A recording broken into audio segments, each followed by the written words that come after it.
అధ్యక్ష గౌరవ మంత్రివర్యులు లక్ష్మణ్ గారు నాకు మంచి మిత్రులు అధ్యక్ష, ఒక 15-20 ఏళ్ళ మిత్రులు. కానీ అందరం కూడా ఓల్డ్ స్కూలే అధ్యక్ష. తను కూడా ఫస్ట్ టైం ఎమ్మెల్యేనే, నేను కూడా ఫస్ట్ టైం ఎమ్మెల్యేనే అధ్యక్ష. కానీ అధ్యక్ష ఇవాళ తను అంటుర్రు పద్దుల మీద నేనేమో ఎస్సీ ఎస్టీ బీసీ మైనారిటీ పద్దులు జరుగుతుంటే నేను ఏదో మాట్లాడుతున్నాను. ఇలా ఎస్సీ ఎస్టీ బీసీ మైనారిటీ పద్దు మీద మా గౌరవనీయులు శాసనసభ్యులు అనిల్ గారు మాట్లాడింది కాబట్టి ఆ సబ్జెక్ట్ లోపలికి నేను పోర్తలేను అధ్యక్ష. ఇంకొక పద్దు ఇలా యూత్ సర్వీసెస్ మీద నేను మాట్లాడుతూ ఉన్నా, యువకుల పక్షాన నేను మాట్లాడుతూ ఉన్నాను అధ్యక్ష.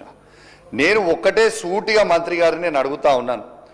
ఇలా రేవంత్ రెడ్డి గారు రాహుల్ గాంధీ గారు 2 లక్షల ఉద్యోగాలు ఇస్తామన్నారా ఇయ్యమన్నారా? మొదటి అది స్ట్రేట్గా సమాధానం చెప్పాలని చెప్పి ఈ సందర్భంగా తెలియజేస్తా ఉన్నాను. ఇలా తెలంగాణలో ఉన్న 2 లక్షల ఉద్యోగాలకి చాయ్ పే చర్చ అని పోయి అక్కడ చాయ్ పే చర్చ అని పోయి అక్కడ మీరు రాహుల్ గాంధీ గారు రేవంత్ రెడ్డి గారు చెప్పిర్రా చెప్పలేరా అని చెప్పాలి. శ్రీధర్ అన్న రాజకీయాలకి మీరే నన్ను తీసుకొచ్చిర్రు, రాజకీయాలకి శ్రీధర్ అన్న మీరే నాకు తీసుకొచ్చిర్రు. ఇలా నేను ఎమ్మెల్యే కావాలని మీరే నన్ను కోరుకున్నారు ఎన్నోసార్లు నేను కాంగ్రెస్ పార్టీలో ఉన్నప్పుడు. సరే అక్కడి నుంచి కాకపోయినా ఇలా బీఆర్ఎస్ పార్టీ నుంచి కేసీఆర్ గారి నాయకత్వంలో నేను అయినా. ఇలా ఎమ్మెల్యే అయిన తర్వాత లోపల తీసుకొచ్చినాక నా గొంతు మా గురుగారే మా గొంతు నొక్కుతానంటే నేను ఏం చేయాలి అధ్యక్ష? మా గురుగారు కాబట్టి మా గురుగారు అట్లా అనరు అని దయచేసి శ్రీధర్ అన్న నాకు కొంచెం టైం ఇస్తారని మనస్ఫూర్తిగా కోరుకుంటా ఉన్నాను అధ్యక్ష. ఇలా దయచేసి నేను చెప్పింది ఇలా మీరు దయచేసి ప్రభుత్వం నోట్ చేసుకొని 2 లక్షల ఉద్యోగాలు ఎందుకు ఇవ్వలేదు అనేది మాత్రం ఖచ్చితంగా చెప్పాలని నేను దయచేసి విజ్ఞప్తి చేస్తా ఉన్నాను అధ్యక్ష. దీంతో పాటు ఒక్కసారి గొల్ల కురుములకి మీరు చూడాలి అధ్యక్ష. ఇలా దాదాపు 4,13,000 మందికి ఇలా మేము ఇలా 86,73,000 గొర్రెలు మేము ఇవ్వడం జరిగింది అధ్యక్ష. ఇలా దాంతో పాటు ఇలా దేశంలోనే ఇలా షీప్లో నంబర్ 1గా మనం ఉన్నాము, షీప్ ప్రొడక్షన్లో మనం నంబర్ 1గా భారతదేశంలో ఇవాళ ఉన్నామంటే అది ఖచ్చితంగా కేసీఆర్ గారు చేపట్టే అని చెప్పి సందర్భంగా తెలియజేస్తా ఉన్నాను అధ్యక్ష.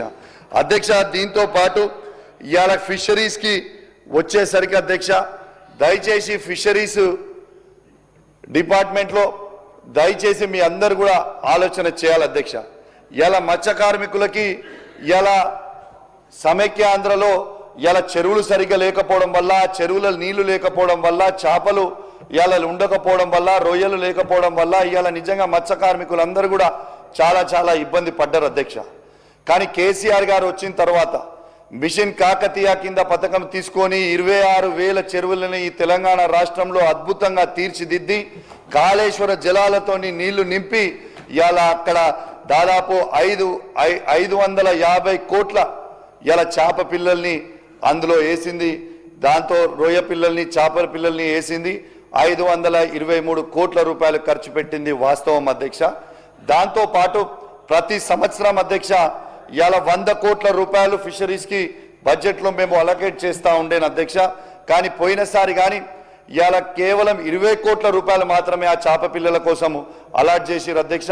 దయచేసి నేను రిక్వెస్ట్ చేస్తా ఉన్నా, మత్స్య కార్మికులందరూ కూడా వేచి చూస్తూ ఉన్నారు అధ్యక్ష.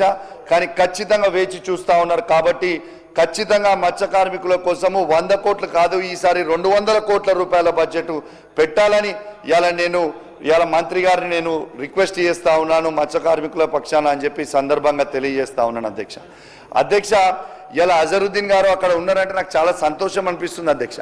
ఎందుకంటే మా క్రికెట్ కెప్టెన్ కాబట్టి కొంచెం ప్రేమ ఉంటుంది అధ్యక్ష, నాకు అద్భుతమైన ప్రేమ ఉంటుంది. ఇలా అజరుద్దీన్ గారు ఇలా తన ఫ్లిక్ షాట్స్తోని అద్భుతంగా ఫేమస్ ఉండే. ఇలా అదే విధంగా తన ఫ్లిక్ షాట్ కొట్టి మళ్ళా 6 కొట్టి ఇలా గౌరవ ముఖ్యమంత్రి గారు మనసు గెలిచి ఇలా సిరాజ్ గారికి, తిలక్ గారికి, ప్రజ్ఞాన్ ఓజా గారికి, త్రిషా గారికి, ధృతి గారికి ఖచ్చితంగా మీరు ఇప్పియాలని మీకు విజ్ఞప్తి చేస్తూ, మరియు ఇంకొకటి అధ్యక్ష, లాస్ట్ 1 మినిట్ క్లోజింగ్ అధ్యక్ష. ఒకటే అధ్యక్ష, ఇంకొకటి రిక్వెస్ట్ ఏంటంటే మొన్న ముఖ్యమంత్రి గారు మాట్లాడుతూ నన్ను అన్నాడు అధ్యక్ష, పక్కన కూర్చున్న వాళ్ళని నమ్మకుని కిడ్నీలు అమ్మేస్తాడని. ఇలా అజరుద్దీన్ గారి ఇంకా 1 మంతే అజరుద్దీన్ గారికి ఇలా ఉంది కాబట్టి అజరుద్దీన్ గారి కిడ్నీలు అమ్మకుండా ముఖ్యమంత్రి గారు చూసుకోవాలి. ఖచ్చితంగా తనని ఎమ్మెల్సీగా చేయాలి. నేను కిడ్నీలు అమ్ముడు కాదు, ముఖ్యమంత్రి రేవంత్ రెడ్డి గారు నేను సాయం చేస్తే నా కిడ్నీలు అమ్మే ఆయన ముఖ్యమంత్రి అయిన అక్కడ. ఇలా ఆయన ముఖ్యమంత్రి అయి ఇలా ముఖ్యమంత్రి అయిన తర్వాత హరీష్ రావు గారు క్లోజ్ చేస్తే సార్. హరీష్ రావు గారు లేదండి, ప్లీజ్ హరీష్ రావు గారు ప్లీజ్. లేదండి, లేదు, ప్లీజ్ మీరు మాట్లాడండి ప్లీజ్.